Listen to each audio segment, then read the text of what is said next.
Bonjour à toutes et à tous, bienvenue à chacun et à chacune pour ce culte que nous allons vivre. C'est vraiment un privilège et une joie de pouvoir vivre l'Église malgré le confinement, malgré le fait qu'on soit tous réunis chez soi, dans sa maison. Nous pouvons tout de même adorer notre Dieu, le louer, le prier, et c'est vraiment un privilège que je veux mettre en avant aujourd'hui. Dieu est souverain. Alors sans plus attendre, je vous invite à prier et à remettre ce temps de culte entre les mains de notre Seigneur. Père éternel, nous te remercions, nous te rendons grâce parce que tu es Dieu, tu es souverain, tu es le maître de toutes circonstances, de chaque circonstance de nos vies. Et Seigneur, nous devons te faire confiance. Merci pour ce culte. Puisses-tu, par ton esprit, guider chaque parole, chaque chant, chaque temps d'adoration, Seigneur, que nous allons vivre. Et Seigneur, que ton nom soit glorifié et exalté dans nos vies. Amen. Dieu est souverain. Dieu est souverain, il est Seigneur. C'est-à-dire que notre Dieu a créé tout ce qui n'est pas Dieu. Il est le Créateur. Et notre Dieu règne en tant que souverain, en tant que roi. Il règne sur l'ensemble de sa création. Quant à la nature, le psalmiste déclare que l'Éternel accomplit tout ce qu'il veut au ciel et sur la terre, dans les mers et dans les abîmes. Psaume 135. Quant aux animaux, le psaume 104 affirme « Ils comptent sur toi, tous ces êtres, pour recevoir leur nourriture, chacun au moment opportun. Tu la leur donnes, ils la prennent, ta main s'ouvre et ils sont comblés. » C'est magnifique. Et qu'en est-il de la responsabilité humaine ? Est-elle compatible avec la souveraineté de Dieu ? C'est la question que j'aimerais qu'on se pose ce matin. Est-ce que la responsabilité humaine est compatible avec un Dieu souverain, la souveraineté de Dieu? Alors pour introduire ce culte, je vous invite à chanter « Seigneur, nous voici ». Et voilà le mot qui introduit ce chant. « Seigneur, nous voici ». La souveraineté est mise en avant. « Seigneur, nous voici ». Chantons.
La responsabilité humaine est-elle compatible avec la souveraineté de Dieu ? Chaque matin, nous nous levons, nous travaillons, nous menons des actions. Nous sommes en mouvement, que ce soit de manière intellectuelle ou de manière physique, nous sommes en mouvement. Et nous lisons dans nos Bibles que Dieu donne la vie, le mouvement et l'être. Acte 17. En 2017, un autre exemple, les Français, après peut-être des heures de réflexion, nous nous sommes tous levés un premier dimanche matin pour aller aux urnes. Puis une semaine après, on s'est tous relevés une seconde fois et on allait encore aux urnes pour voter et le président Macron a été élu. Et pourtant, nos choix ont été pleinement responsables. Pourtant, le président Macron a été élu à 66%. Les Français ont voté. Mais nous lisons dans la parole de Dieu, en Daniel chapitre 2, c'est Dieu qui change les temps et les circonstances, qui renverse et qui établit les rois. Ah, c'est incroyable. D'un côté, je me suis levé, j'ai accompli, j'ai voté, et de l'autre côté, c'est Dieu qui établit et qui renverse les rois. Dieu est pleinement souverain. Voilà la cause première. Mais nous sommes aussi pleinement responsables de nos votes et de nos actes. Un dernier verset que nous trouvons en Actes chapitre 3 est le verset 27. Le verset 27 du chapitre 4 de Actes ce verset met en évidence la responsabilité humaine. Je lis, « En vérité, contre Jésus-Christ, Hérode et Ponce Pilate se sont ligués dans cette ville avec les nations et avec les peuples d'Israël. Tous ces acteurs se sont ligués, tous contre Jésus-Christ. » La responsabilité humaine est mise en avant. Mais regardez la suite du verset au verset 28. « Tous se sont ligués pour faire tout ce que ta main et ton conseil avaient déterminé d'avance. » Tous se sont ligués pour faire tout ce que ta main et ton conseil avaient déterminé d'avance. On voit là une compatibilité entre la souveraineté de Dieu et ma propre volonté. Quel mystère! Richard, ce matin, c'est lui qui va apporter la parole et il va nous apporter le message qui va parler de la souveraineté de Dieu et de ce mystère. Est-elle compatible avec ma volonté? Il a la responsabilité d'apporter ce message. Il a la responsabilité d'aborder cette thématique, tout en sachant que Dieu est pleinement souverain. Je vous invite à prendre 3 autres chants et je laisserai la parole à Richard ce matin.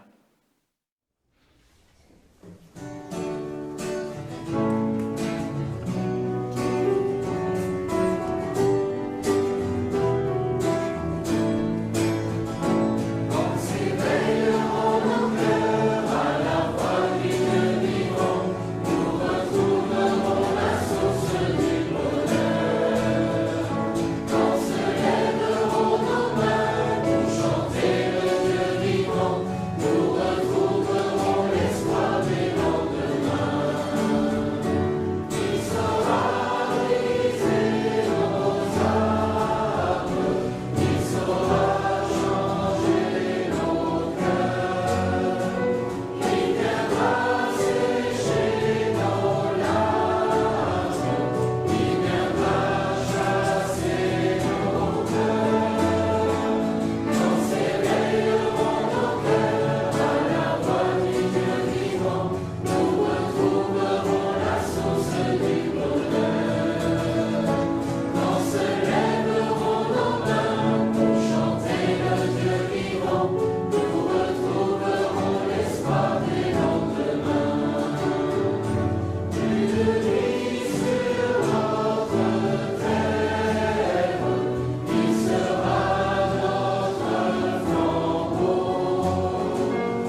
Bonjour à tous.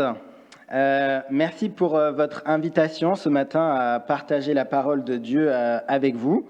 Merci à Luciano et à toute l'Église de Toulon. C'est une joie pour moi d'être là, même si c'est à travers les écrans. Pour ceux qui ne me connaissent pas, je m'appelle Richard et habituellement, je prêche à l'Église de Hyères. Et d'ailleurs, j'en profite pour vous présenter les salutations fraternelles de la part de toute l'Église baptiste de Hyères. Alors vous savez, quand on est responsable d'église, on essaye de s'organiser à l'avance, on établit un programme, on a un calendrier avec tous les projets qui sont prévus à l'avance, parce que c'est important de s'organiser. Mais là, en ce moment, tout est un peu chamboulé et modifié. Les vacances en Alsace cet été semblent bien compromises. Certains ont même dû reporter un mariage qui était prévu depuis des mois. Et pour d'autres, ils voient leur projet professionnel complètement bouleversé et leur entreprise même en danger parfois. Bref, il y a un virus dans nos projets. Et le texte de la Bible que j'aimerais partager avec vous ce matin se trouve dans le livre de Proverbes, au chapitre 16 et au verset 1. Donc je vous invite à ouvrir vos Bibles, Proverbes, chapitre 16, verset 1.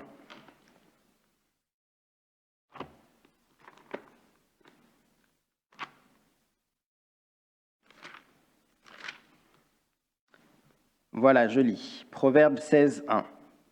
L'homme fait des projets, mais celui qui a le dernier mot, c'est l'Éternel. L'homme fait des projets, mais celui qui a le dernier mot, c'est l'Éternel. Dieu n'est pas à l'origine du mal, mais Dieu maîtrise tout. Il contrôle tout et il dirige tout. L'homme fait des projets, mais celui qui a le dernier mot, c'est l'Éternel.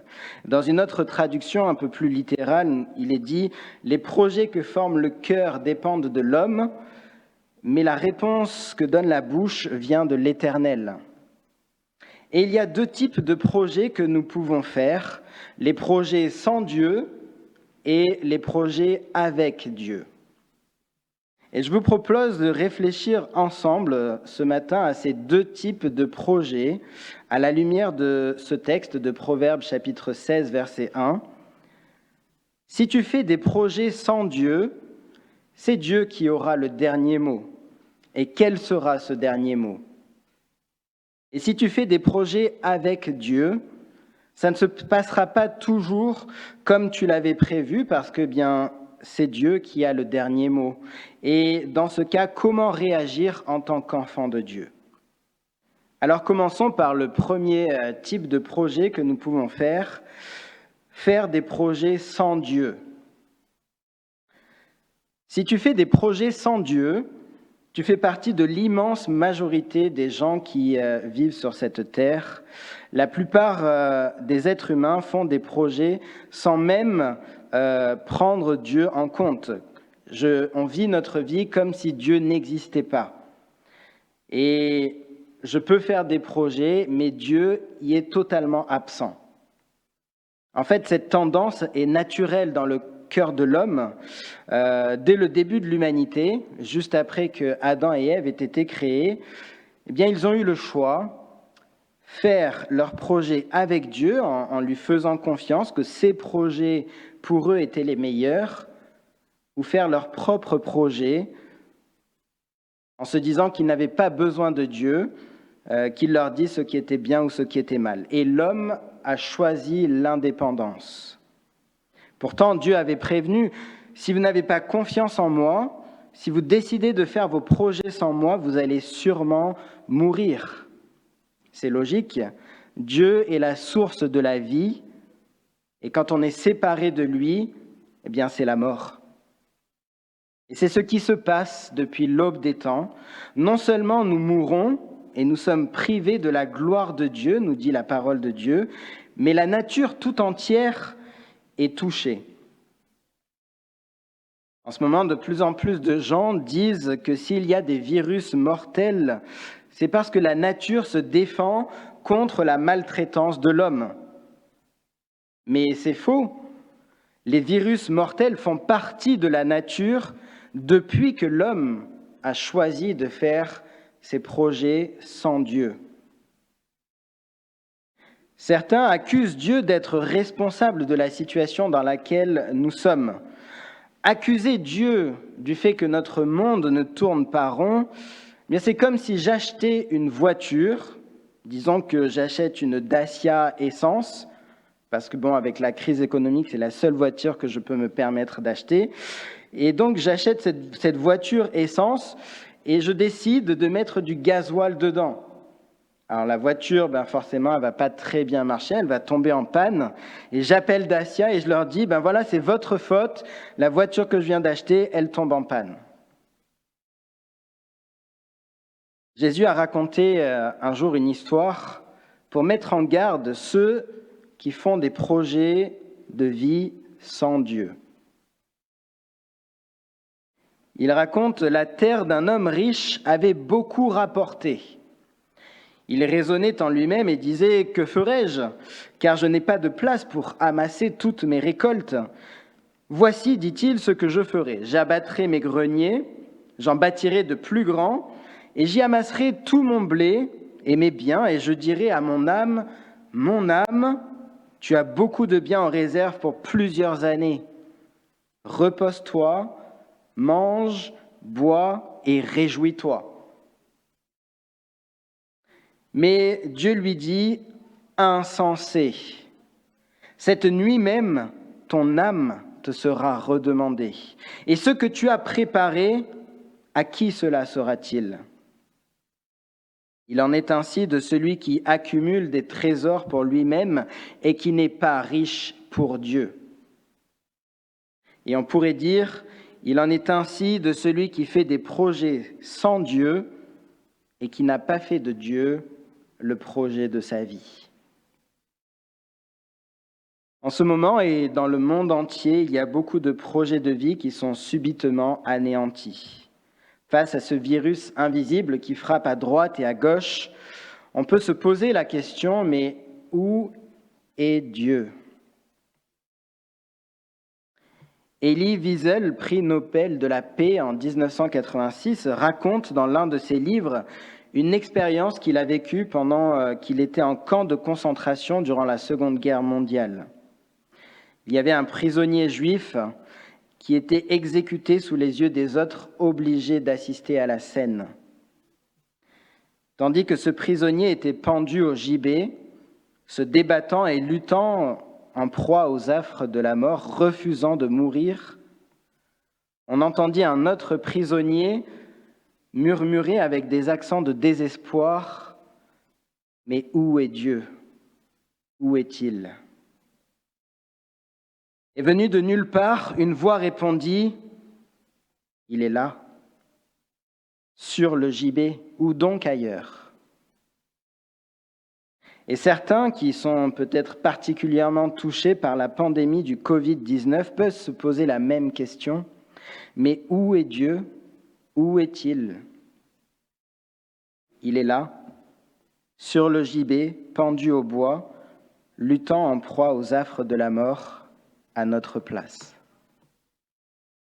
Toute autre réponse aurait constitué un blasphème, dit Elie Wiesel dans son livre.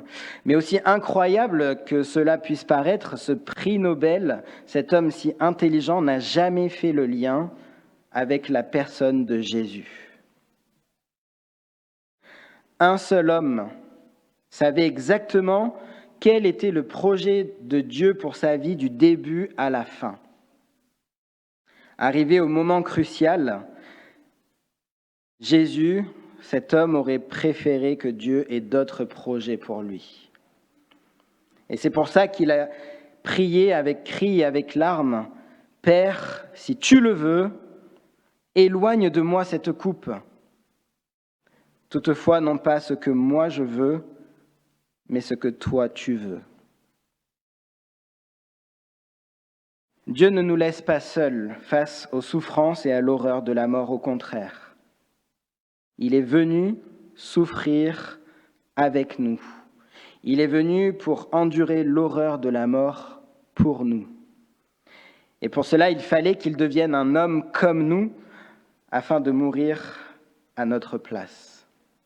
Et le prophète Ésaïe le dit dans la Bible, 700 ans avant Jésus-Christ, c'est de nos maladies qu'il s'est chargé, et ce sont nos souffrances qu'il a prises sur lui, alors que nous pensions que Dieu l'avait puni, frappé et humilié.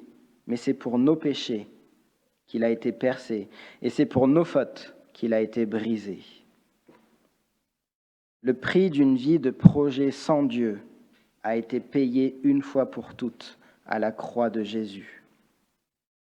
Alors si toute ta vie tu as fait des projets sans Dieu, la réponse que donne la bouche de Dieu, c'est Jésus. Jésus qui dit « Je suis la vie et j'ai donné ma vie pour toi. Fais maintenant tes projets avec moi. Comprends que sans moi, tout ce qui t'attend, c'est la mort et une éternité passée loin de Dieu. Si tu fais tes projets sans Dieu, Jésus te dit « Suis-moi maintenant. Fais maintenant de moi le projet de ta vie et tu auras la vie éternelle. » Et vous savez, même en tant que disciple de Jésus, parfois on fait aussi des projets sans Dieu. C'est malheureux à dire, mais c'est ce que la Bible nous rappelle. À vous maintenant qui dites « Aujourd'hui ou demain, nous irons dans telle ville, nous y passerons une année, nous y ferons des affaires et nous réaliserons un gain. » Vous qui ne savez pas de quoi votre vie sera faite demain. Vous êtes une vapeur qui paraît pour un peu de temps et qui ensuite disparaît. Vous devriez dire au contraire « Si le Seigneur le veut, nous vivrons et nous ferons ceci ou cela. » Mais maintenant, vous vous glorifiez dans votre présomption et toute gloriole de ce genre est mauvaise. Si quelqu'un sait faire le bien et qu'il ne le fait pas, il commet un péché. C'est dans Jacques chapitre 4, versets 13 à 17.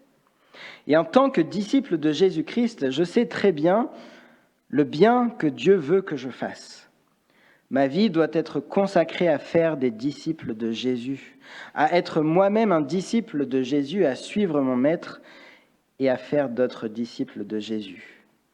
Et si je fais des projets dans ma vie qui n'ont aucun rapport avec le bien que je dois faire, bien je fais aussi des projets sans Dieu. Alors ça ne veut pas dire qu'il ne faut plus que j'aille au travail parce que mon travail n'a rien à voir avec le fait de faire des disciples. mais je fais mon travail du mieux que je peux pour glorifier Dieu, pour avoir de quoi subvenir à mes besoins et aux besoins de ma famille, et pour avoir de quoi donner à l'œuvre de Dieu, et j'amène ma foi au travail. Ça ne veut pas dire non plus qu'il ne faut plus prendre de vacances, mais je prends des vacances pour reprendre des forces, pour continuer de faire le bien que Dieu veut que je fasse. Alors ne soyons pas de ceux qui veulent faire entrer Dieu dans nos projets, mais plutôt soyons de ceux qui entrent dans les projets de Dieu. Et c'est le deuxième type de projet sur lequel on va réfléchir maintenant, faire des projets avec Dieu. L'homme fait des projets, mais celui qui a le dernier mot, c'est l'Éternel. Je pense particulièrement à l'association Matania qui investit beaucoup chaque année pour que des centaines d'enfants, d'adolescents et d'adultes entendent la parole de Dieu. Matania avait lancé il y a quelques années un projet avec pour titre « Horizon 2020 ».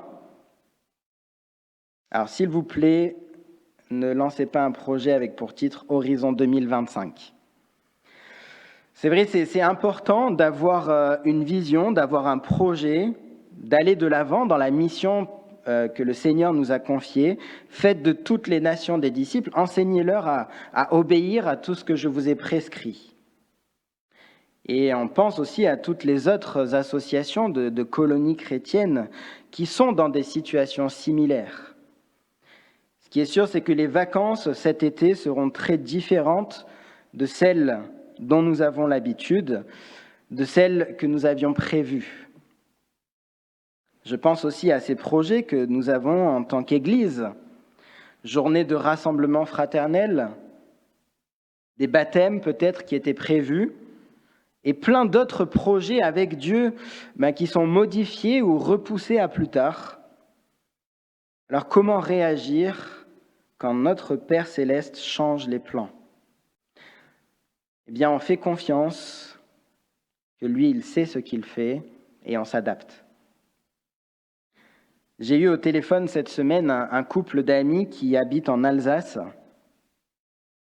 Ils ont une entreprise familiale, forcément, qui est très touchée par la crise en ce moment. Et ils me disaient, depuis le début du confinement, on a perdu entre 40 et 50 000 euros.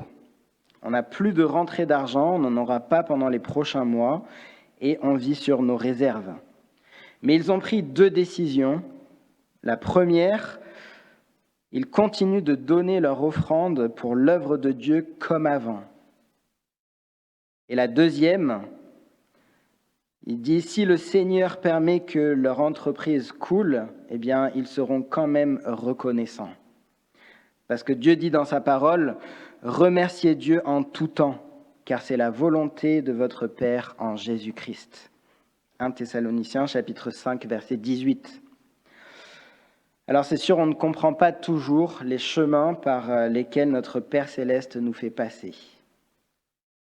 Mais on doit continuer de lui faire confiance parce que lui, il sait ce qu'il fait. En tant qu'enfant de Dieu, on ne connaît pas à l'avance les chemins par lesquels notre Père céleste va nous faire passer, mais on connaît la destination. Et c'est un peu comme un petit enfant qui part en vacances en voiture avec ses parents. Alors, il y a l'excitation du moment, on rentre tous dans la voiture démarre, et puis ce petit enfant, il est content, mais lui, il ne connaît pas la route par laquelle son papa va passer, il ne sait pas par quelle route, par quelle autoroute il va passer, et le chemin peut lui sembler long, difficile à supporter parfois. Mais il fait confiance à son papa parce que là où il l'emmène, il sait que ça va être bien. L'homme fait des projets, mais celui qui a le dernier mot, c'est l'Éternel. Quand on fait des projets avec Dieu et que notre Père céleste change nos plans, on doit aussi s'adapter. La Bible nous dit, au jour du bonheur, sois heureux, et au jour du malheur, réfléchis. Car Dieu a fait l'un comme l'autre, afin que l'homme ne découvre en rien ce qui sera après lui. Dans Ecclésiaste au chapitre 7 et verset 14. Et il y a un article que j'ai lu la semaine dernière sur le site Tout pour sa gloire qui me fait réfléchir sur la situation actuelle. Et je vous en cite un extrait. Beaucoup de choses ont changé et très rapidement.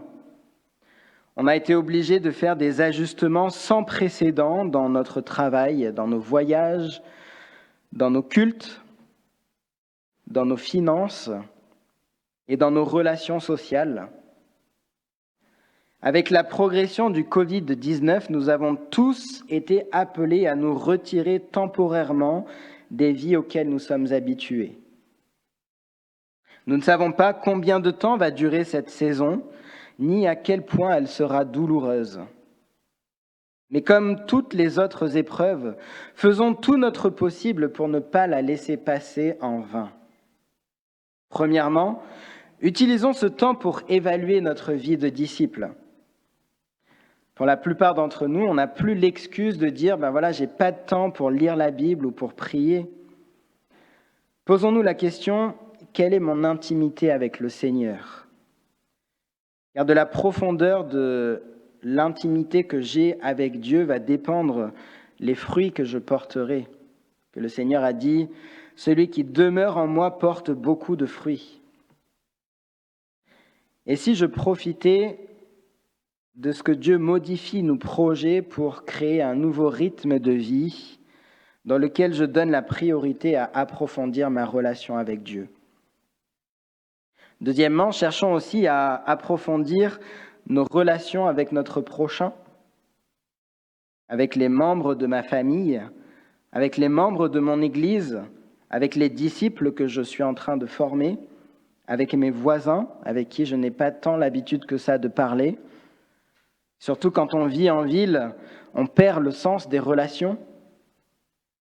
Troisièmement, préparons-nous pour le redémarrage. Le livre qui s'intitule « L'essentiel dans l'Église, apprendre de la vigne et de son treillis », qui est sorti en 2009, disait « Imaginez qu'une pandémie balaye cette partie du monde où vous êtes. Imaginez, ce serait incroyable, hein ? Et que tous les rassemblements publics soient interdits par le gouvernement. Il ne pourrait plus y avoir de réunions, plus d'activités en groupe, plus d'événements à organiser.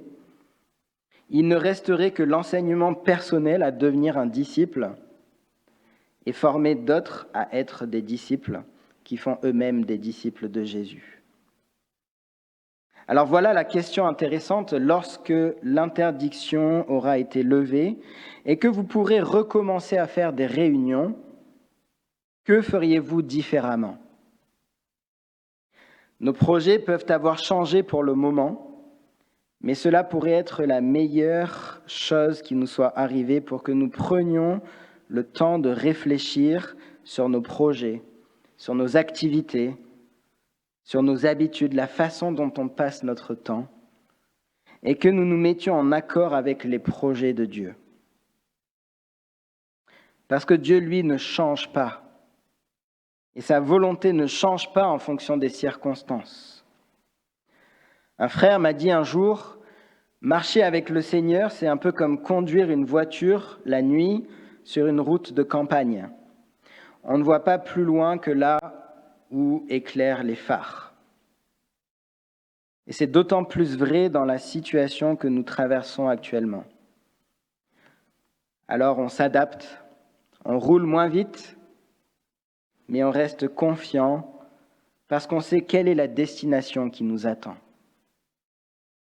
L'homme fait des projets, mais celui qui a le dernier mot, c'est l'Éternel.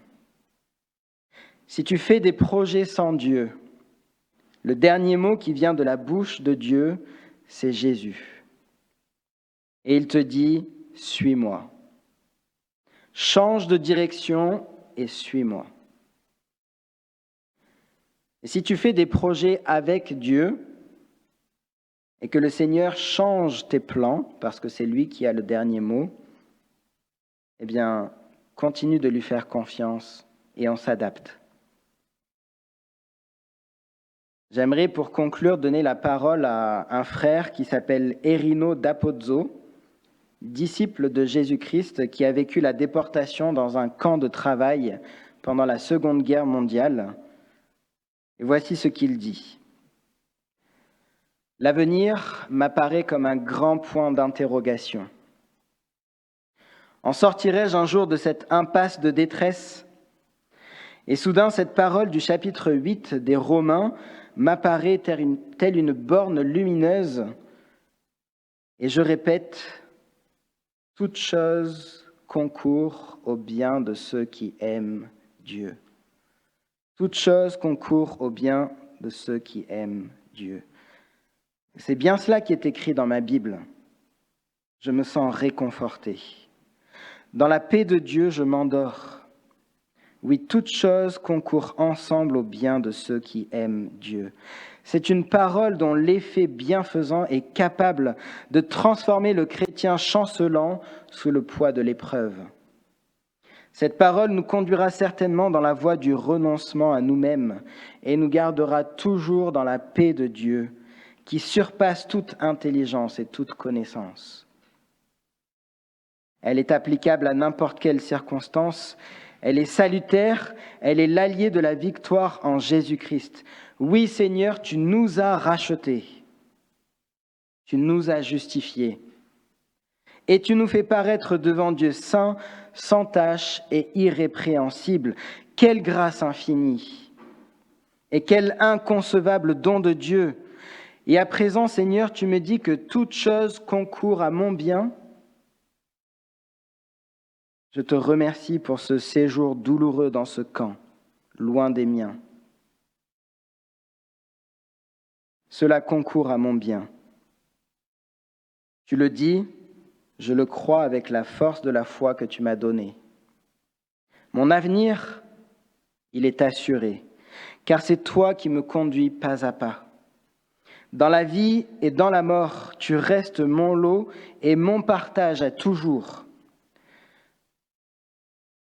Erino continue de dire « Je me demande combien souvent mes camarades sont à même de supporter leur épreuve. Car je m'aperçois bientôt qu'ils fléchissent, car il leur manque le seul appui qui résiste aux assauts du découragement. Je m'aperçois également combien la religion est un édifice fragile. La religion sans un Christ vivant est morte. Si un homme n'a pas réalisé la nouvelle naissance, sa religion ne peut pas l'aider en face de si cruelles tribulations. C'est l'expérience que je fais parmi mes camarades catholiques et protestants et en majorité athées. Il y a parmi nous des hommes de classes bien différentes. On y rencontre depuis l'employé de banque jusqu'au redoutable bandit des bas quartiers de Marseille. Et je les aime tous parce qu'ils souffrent et surtout parce que Christ est mort pour eux à Golgotha. Jésus les a aimés jusqu'à la mort de la croix. Et je sens un besoin pressant de prier pour eux et de leur parler du Sauveur. Seigneur, donne-moi la sagesse. Et je vous invite à prier pour terminer. Seigneur, la plupart d'entre nous, nous ne sommes pas dans des circonstances aussi difficiles que certains peuvent traverser en ce moment. Nous ne sommes pas malades, nous ne sommes pas dans un camp de concentration ou en prison pour notre foi. Et nous voulons d'abord prier pour ceux qui sont bien plus que simplement confinés chez eux. Donne-leur la foi et la force nécessaire pour supporter l'épreuve. C'est ce que tu promets dans ta parole, le moyen d'en sortir pour supporter l'épreuve. Seigneur, alors que tous nos projets personnels, professionnels, nos projets en tant qu'Église et associations chrétiennes sont modifiés, repoussés ou annulés, parce que c'est toi qui as le dernier mot, eh bien, nous voulons nous associer à la prière de ce frère Erino et te demander de nous donner de l'amour pour ceux qui souffrent. Donne-nous des occasions de leur parler du seul qui peut les secourir, les sauver. Donne-nous des occasions de leur parler de Jésus, parce qu'il n'y a que lui qui a vaincu la mort une fois pour toutes et qui nous donne la vie éternelle. Et Seigneur, donne-nous la sagesse nécessaire. Amen.